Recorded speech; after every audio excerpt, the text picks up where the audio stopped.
آپ نے یہ کہانی سنی ہے، شاید بچپن میں، شاید کسی جنازے میں، شاید کسی واعظ میں، گمشدہ بیٹے کی کہانی۔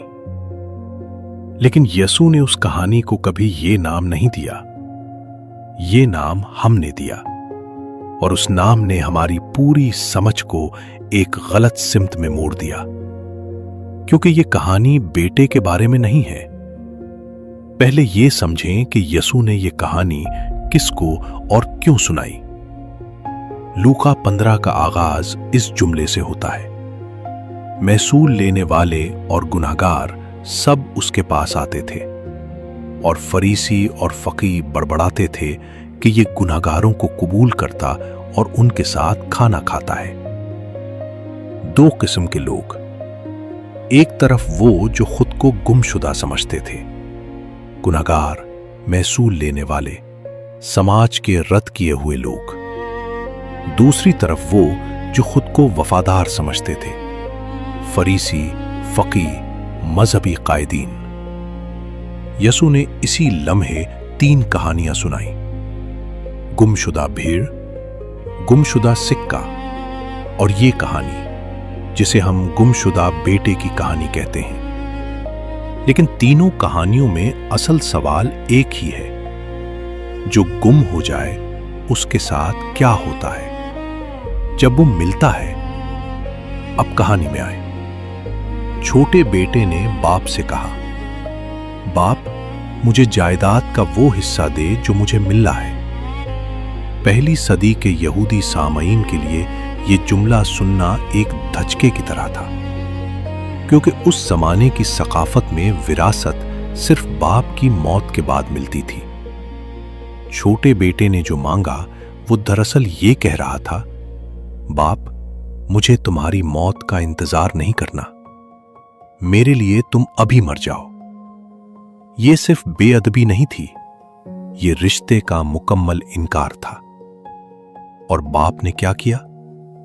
اس نے جائیداد تقسیم کر دی۔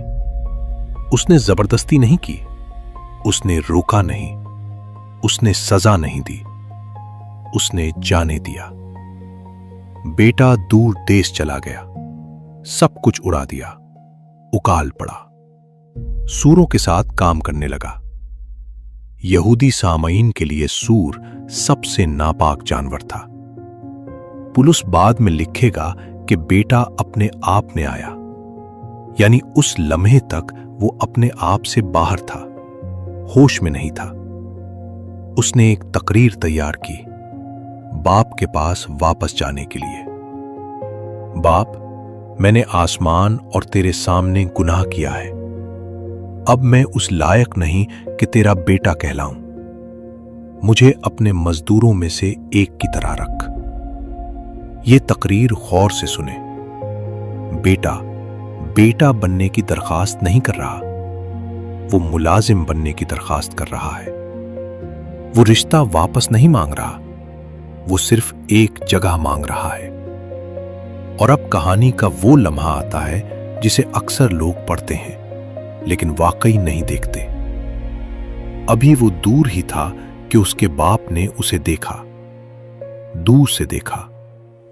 اس کا مطلب ہے باپ انتظار کر رہا تھا، باپ دیکھ رہا تھا، باپ کی نگاہیں اس راستے پر تھیں جہاں سے بیٹا گیا تھا، اور باپ دوڑا۔